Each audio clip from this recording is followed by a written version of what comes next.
말씀드린 대로 있는 대출 규제를 없애거나 뭐 이러지는 못해요. 지금 그쵸. 이 상황에서. 그렇기 때문에 지금은 알아보는 게 그러니까요. 좋아요. 네. 이런 틈새 전략들이 좀 아직은 있습니다. 네. 이렇게 그 빈틈을 잘 활용하는 부분이 있기 때문에 지금 이제 집을 사려고 고민하시는 분들, 특히 무주택자들은 각자 소득과 자산에 따라 좀 상황이 다르겠지만 네. 좀 구체적인 좀 전략을 좀 짜주시면 어떨까요? 네. 그러니까 아까 말씀드린 대로 내가 일반 무주택자인지 서민 실소유자인지 생애 최초인지 좀 구분해 보시고 만약 이런 기존 구축이나 신축이 아니라 청약에 내가 조금 관심이 있다라고 하면 청약은 또다시 작은 계획을 다시 세워야 되거든요. 이 청약은 사실 맨 처음에 내가 당첨이 되면 분양가 대비해서 5에서 20%의 계약금을 내야 돼요. 이 계약금 같은 경우에는 현금을 준비하셔야 됩니다. 보통은 계약금이 분양가의 한 10% 정도 준비를 하시는데 이 계약금도 없었는데 이제 청약에 들어가는 예전에 뭐 선당 후금이라고도 그쵸. 하잖아요. 옛날에 먼저 그랬죠. 무조건 네. 당첨돼서 하겠다라고 하면 작은 계획이 꼬여버릴 수가 있거든요. 그래서 계약금 정도는 꼭 마련을 해두셔야 돼요. 그리고 내가 규제 지역을 노리는데 신용대출 1억 원 이상 못 쓰거든요. 그러니까 다시 한번 말씀드리면 아까 전세자금 대출의 제한 사항도 있었지만 고액 신용대출 규제도 있어요. 이게 뭐냐면 총 대출, 즉 신용대출을 1억 원 이상 받고 1년 이내에 규제 지역에 집을 사면 안 됩니다. 그렇기 때문에 내가 청약에 당첨됐는데 규제 지역이야. 근데 1억 원 이상의 계약금이 필요해. 그래서 자본금이 얼마 없어서 신용대출을 활용할 거야. 그러면 안 된다라는 소리예요. 왜냐하면 신용대출은 규제 지역에서 1억 원 미만만 사용을 해야 되기 때문에. 그리고 계약금 담보대출이라는 건 없습니다. 그래서 계약금은 항상 현금으로 항상 마련을 하셔야 되는 거고 이 중도금 대출이나 이주비 대출에 대한 거는 아직 DSR 여부가 없어요. 그래서 분양가 대비해서 가겠지만 대부분 규제 지역에서는 LTV 40%로 중도금 대출도 축소가 될 거라서 나머지 한 10%에서 20% 정도는 자기 납부, 잔압이라고 하죠. 그 부분에 대한 현금에 대한 준비도 필요하신 거고요. 네. 입주자 모집 공고가 627 대책 전에 났으면 잔금 대출의 한도가 6억 원으로 제한이 됩니다. 그러면 나머지 금액에 대한 자금 계획이 좀 있으셔야겠죠. 그래서 이제 규제 지역에서 청약에 당첨되기 위해서는 좀 작은 계획을 좀 세밀하게 좀 펼쳐 보실 필요가 있고 내가 비규제 지역이다라고 하더라도 마찬가지로 계약금은 현금을 꼭 준비를 하셔야 되는 거고 근데 이제 비규제 지역이기 때문에 사실 이곳에는 신용대출이 1억 원 이상 사용할 수 있거든요. 그러면 또 신용대출이라든지 또는 보험 약관 대출이라고 있어요. 이 보험 약관 대출은 뭐냐면 보험금을 담보로 내가 거기 안에서 왜냐하면 보험을 지금 해지하게 되면 굉장히 불리하고 전액을 다 돌려받지 못할 수 있잖아요. 그래서 중간에 그 보험금을 담보로 대출을 해주는 게 있어요. 청약 담보 대출도 마찬가지거든요. 청약을 깨지 말고 그러면 점수가 유지가 되니까 이런 식으로 계약금이 부족할 때는 신용대출뿐만 아니라 뭐 청약 담보 대출 청약이 당첨됐는데도 그 청약 담보 대출 필량을 할 수 있어요. 네. 예. 그렇게 하고 한 90에서 95% 정도를 내줄 수 있습니다. 그렇게 하고 근데 이제 어차피 그걸로 해서 근데 입주자 모집 공고문을 잘 보시긴 해야 돼요. 왜냐하면 입주자 모집 공고는 각 시행사 협약은행 그리고 조합별로 달라질 수 있기 때문에 한 번 더 확인은 개별적으로 해보시긴 하셔야 되는데 대략적으로는 이렇다. 이렇게 보시면 되고 그렇게 해서 계약을 하면 내 집이 일단 내 집으로 되는 거거든요. 그러면 주택담보대출에서는요, 여러분 분양권이라든지 또는 줍줍 무순이 당첨되는 거죠. 이런 것도 다 주택수에 포함이 돼요. 그렇기 때문에 내가 만약에 예를 들어서 1주택자였어요. 그래서 내가 전세자금 대출을 받고 있었는데 만약에 줍줍에 당첨돼요. 그러면 어떻게 되죠? 다주택자가 되는 거죠. 그러면 전세자금 대출이 회수됩니다. 회수되는군요. 예. 그래서 기존에 받고 있는 전세자금 대출이 다주택자가 되는 순간 회수가 되기 때문에 함부로 줍줍이나 청약에 그러네요, 도전해서도 또. 안 되는 거고요. 그래서 이런 무주택자 같은 경우는 상관이 없겠지만 일반 이제 1주택자들은 이런 부분도 좀 조심을 하셔야 되는 거고 그리고 작은 계획을 잘 세우셔야 되는 거고 입주자 모집 공고가 보통은 이제 627 이후에 날 거기 때문에 잔금 대출이 최대 6억 원까지 제한이 되는 곳도 많은데 비규제 같은 경우에는 또는 지방 같은 경우에는 이 6억 원 한도에 제한되지 않은 곳도 많기 때문에 오히려 지방에 좀 더 눈을 돌려볼 수 있는 경우도 많아요. 그리고 아까 생애 최초 같은 경우에도 지방에서는요. 오히려 LTV 80%까지 최대 대출한도 6억 원까지도 활용을 할 수 있는 부분이 있거든요. 그래서 내가 서울까지는 이제는 못 오지만 지방에 실거주를 해야 되거나 지방에서 일자리를 가지고 오래 거주하실 분들은 대출 규제에 영향을 받지 않습니다. 그렇기 때문에 오히려. 지방에 있는 분들은 오히려 기회다. 대출 규제에 전혀 영향을 받지 않기 때문에 내가 최대한 생애 최초도 이용을 할 수가 있어서 갭 투자도 할 수가 있는 거고요. 그런데 이제 지역에 따라서 다르겠지만 지방은 더더욱 저는 입지를 봐야 된다고 생각해요. 그쵸, 뭐 아무래도. 학군을 본다든지 또는 해신축 아파트 대장단지 위주로 좀 많이 보셨으면 좋겠고요. 그래서 왜냐하면 안 오를 곳은 또 너무 안 오르기 그렇죠. 때문에 거기에 대출을 함부로 활용할 수 없잖아요. 그래서 내가 대출을 활용하기 전에 꼭 입지를 먼저 보셔야 되고 지방일수록 더 입지를 보셔서 내가 이 정도면 들어갈 수 있다라고 하면 그 지방에선 적극적으로 이 대출 규제에 벗어난 대출을 잘 활용하시기를 좀 추천을 드려요. 네. 아까 청약 얘기를 좀 더 해보면은 네. 중도금 대출도 이제 규제 지역에서는 네. 어, LTV 40%까지 이제 많이 막힐 거예요. 줄어들죠. 그러니까 중도금 대출이 다 나온 게 아니고 네. 일부는 줄이- 자기 납부를 좀 하셔야 되는데 그죠. 예. 이 또한 입주자 모집 공고를 잘 보셔야 되는 게 이게 60%의 원래 중도금을 형성하는 곳도 있고요. 50%의 이제 중도금을 형성하는 곳도 있고 이러한 거를 방지하기 위해서 40%만 받는 곳도 있어요. 각 조합별로 굉장히 다르거든요. 네. 그래서 그거를 세부적으로 한번 보시는 게 좋을 봐야 것 같고 되는구나. 네. 제가 좀 예상하기로는 오히려 60%까지 이제 하지 않고 이제 조합들도 이제 청약에 당첨을 하고 사업성을 위해서라도 중도금 대출은 40, 50% 정도로 이제 낮추고 오히려 잔금을 좀 늘리는 구조로 가지 않을까 이렇게 좀 예상을 해봅니다. 네. 그리고 혹시 이제 청약 당첨된 분들이 잔금을 치르는 시점에서 네. 대출이 어쨌든 또 음. 주담대가 나와야 되는데 네. 뭐 그럴 때 좀 고민, 전세로 맞추는 것도 이제 어려운 네, 상황이 되고 맞아요. 그럴 때 좀 어떤 고민들이 있을까요? 그러니까 뭐 예를 들어서 지금 말씀드린 대로 내가 이제 현재 신축 아파트에 잔금을 치를 때 조건부 전세자금 대출이 전면 막혔기 때문에 지금 네. 이 조건부 전세자금 대출이라는 건 뭐냐면 소유권이 이전되면서 우리 집주인이 즉 매수인과 매도인이 다른데 전세입자 들여서 그 전세입자 보증금으로 잔금 치르는 경우 있죠. 그때 이 전세입자가 받는 전세자금 대출이 막히는 거예요. 그렇기 때문에 내가 지금 새 집에 들어갔는데 원래라면 그러니까 우리 집주인이 들어가야 되는데 내가 그 전세금 들고 와서 이 집 잔금 쳐주는 꼴이잖아요. 그때 받는 전세자금 대출은 막혔기 때문에 그렇죠. 이 전세입자도 전액 현금 들고 와야 되고 아니면 이 그 집주인도 만약에 세입자를 받을 것 같으면 전액 현금으로 해야 없어야 되는데. 6개월 전입의무에서 벗어나기 때문에 그러니까 현금만 움직일 수 있는 시장인데 내가 만약에 대출이라는 거를 이용을 하고 전세입자를 구해야 된다라고 하면 등기가 나고 어떻게든지 잔금을 마련을 해서 등기를 나고 그다음에 그 이후에 받는 전세자금 대출은 조건부 전세자금 대출 아니거든요. 그러면 전세자금 대출을 받는 세입자를 구할 수 있습니다. 그래서 일단 이제 등기가 난 다음에 그 이후 한 2, 3개월 뒤에 전세입자를 받는 거는 또 가능하기 때문에 오히려 그때 되면 입주장이 좀 매물이 좀 정리가 되고 물량이 정리가 돼서 전세금을 조금 높여받을 수도 있어요. 네. 그러면 기존에 받았던 뭐 대출을 받았다면 대출 뭐 이런 거를 또 상환할 수 있는 약간 이런 거기 때문에 일단은 이렇게 해서 뭐 전입을 하고 그 이후에 뭐 이렇게 대출을 받는 세입자를 구하는 방법이라든지 이런 틈새 전략들이 좀 아직은 있습니다. 그래서 이게 막 불법이라는 거는 아니고요. 네. 이렇게 좀 빈틈을 잘 활용하는 부분이 있기 때문에 한번 공부를 그리고 대출과 함께 해보시는 것도 좋겠죠. 네. 또 하나 궁금한 게 분양가가 있잖아요. 네. 그 분양가가 뭐 15억이든 20억이든 정해졌는데 나중에 준공 시점에는 시세에 네, 따라서 금액이 감정에서. 달라지는데 네. 그러면 내가 대출을 얼마 받을 수 있을 것이냐에 대한 고민이 생길 것 같거든요. 그러니까 방금 말씀드린 대로 627 입주자 모집 공고 전이면 사실 LTV DSR 6억 원 초과해서도 대출을 받을 수가 있는데 보통은 이제 나오는 거는 다 627 이후에 그죠, 입주자 지금 이제 모집 나오는 공고가 나올 것들은. 거기 네. 때문에 대출 한도가 서울 수도권 규제 지역은 6억 원으로 이제 제한이 될 거예요. 즉 시세보다 높은 감정가를 형성한다 하더라도 대출 최대 한도가 6억 원으로 제한되어 있기 때문에 6억 원 이상은 못 받을 것 같아요. 그래서 이제 비규제 지역이라든지 이런 6억 원을 뚫을 수 있는 곳의 청약은 오히려 대출이 좀 풀려 있으니까 한번 집중을 해보시는 게 좋을 것 같고 각 조합별로 혹시나 6억 원 이상의 대출을 받을 수 있는 또 다른 대출이 있는지는 좀 개별적으로 알아보시면 좋을 것 그럼 같아요. 고가 지역인 경우는 네, 분양가가 현금이 많이 필요하죠. 25억을 네. 넘은 것도 있을 수 있잖아요. 네, 네, 네. 그런 경우는 그 대출 차등 지원 적용을 받는 건가요? 그거는 조합원일 경우에는 DSR의 차등 적용을 받을 수 있지만 그 또한 다를 수 있습니다. 그러니까 예를 들어서 올파포 같은 경우에는 이제 작년이었잖아요. 조합원 같은 경우에 DSR 100, 200까지 풀어준 곳도 있어요.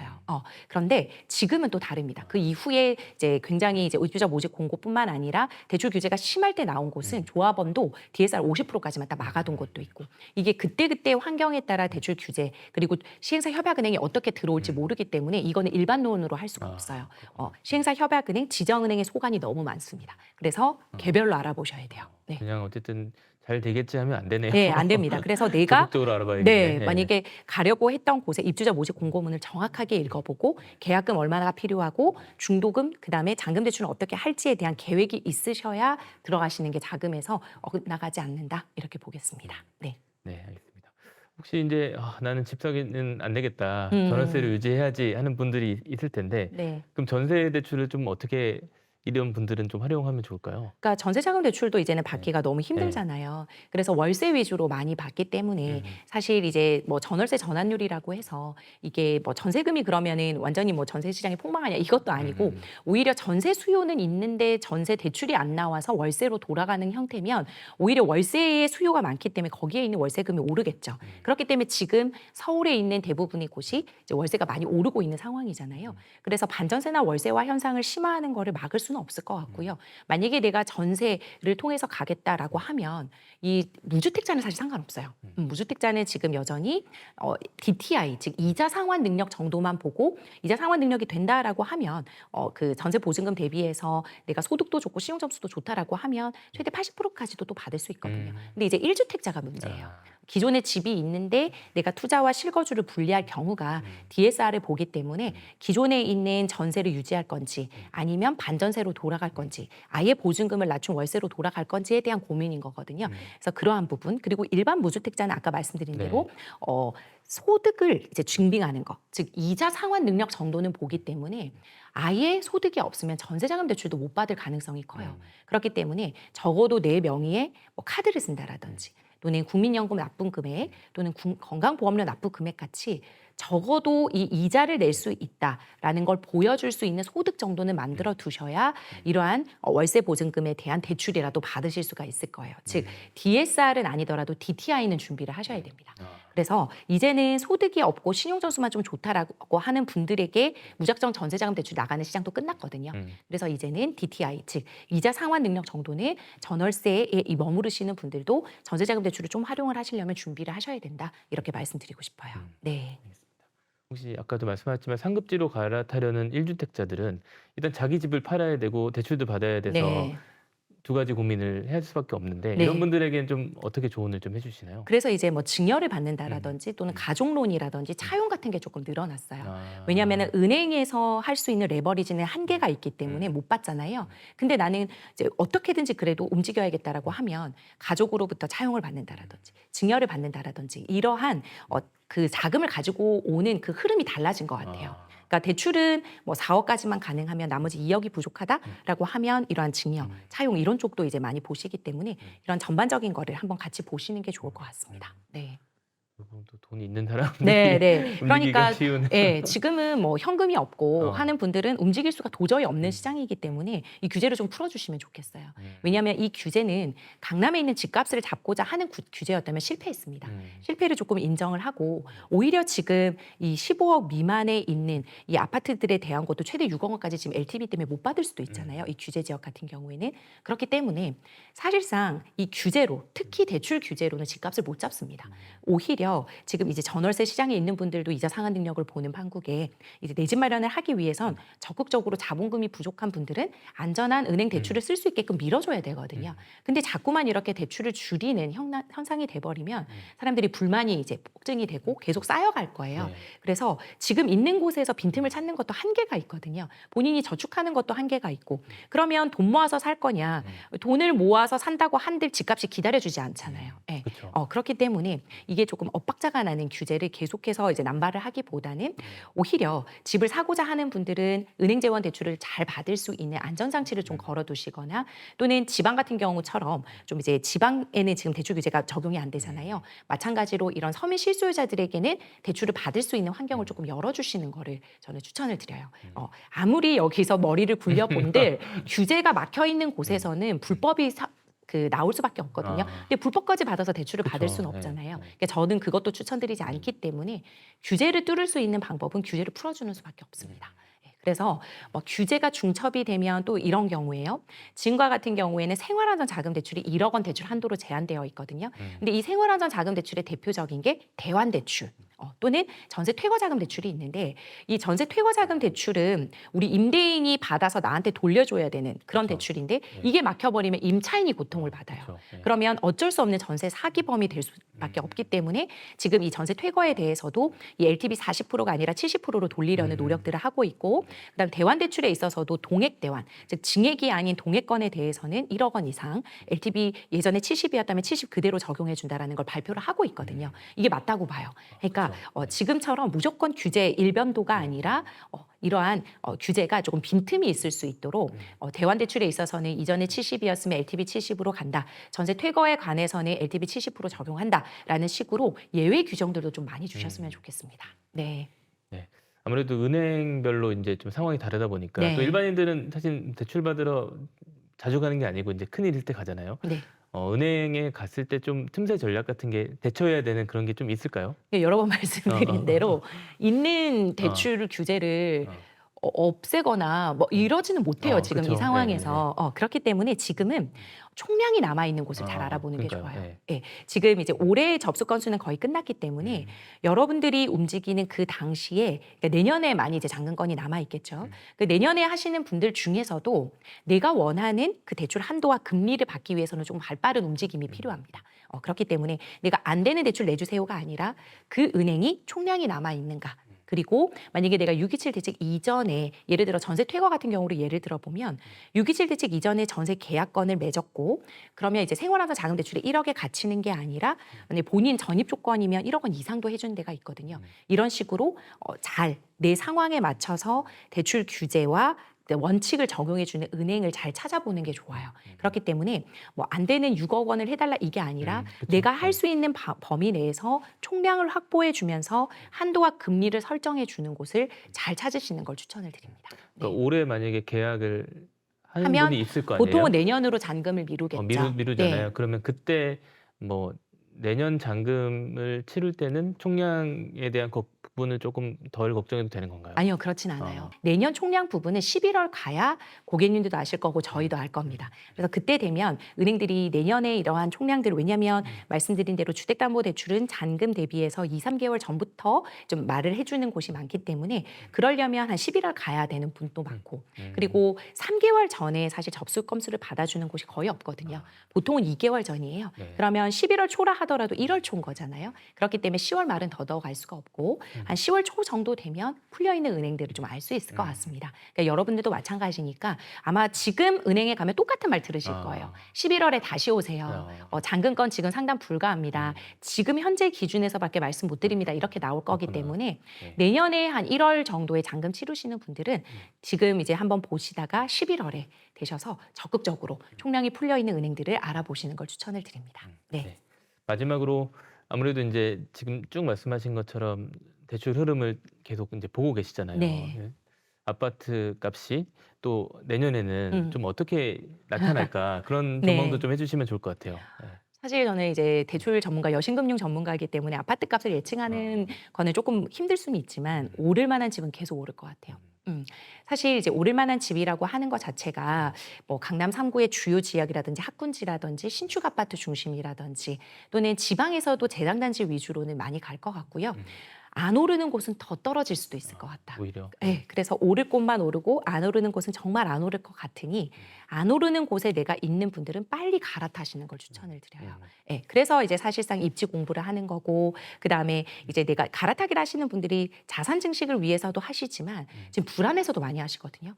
지금 이렇게 많이 이제 거래가 되면서 집값이 상승한다 그러는데 왜 우리 집은 매도콜이 안 오지? 왜 우리 집은 안 팔리지? 맞아요. 우리 집은 네. 안 오르지? 하시는 분들은 적극적으로 우리 집에 기회가 왔을 때 빨리 팔고 그 다음 집으로 넘어가는 걸 추천을 드리거든요. 근데 그렇게 되려면 지금 공부를 하셔야 돼요.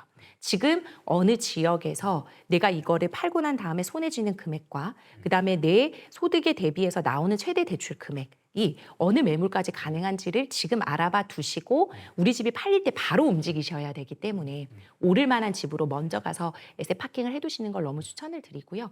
특히 지금 서울이라고 해서 모든 지역이 또 오르는 게 아니잖아요. 그렇죠. 사실 서울에서도 주요 단지를 중심으로 많이 오르기 같은 때문에 동네에서도 네. 네. 웬만하면 그 단지 위주로 좀 보셨으면 좋겠고 만약에 내가 굳이 3, 40평대로 못 간다 그러면 20평대라도 오히려 오를 만한 단지를 가셨으면 좋겠지 그 틈을 벗어난 틈새 아파트는 안 가셨으면 좋겠어요.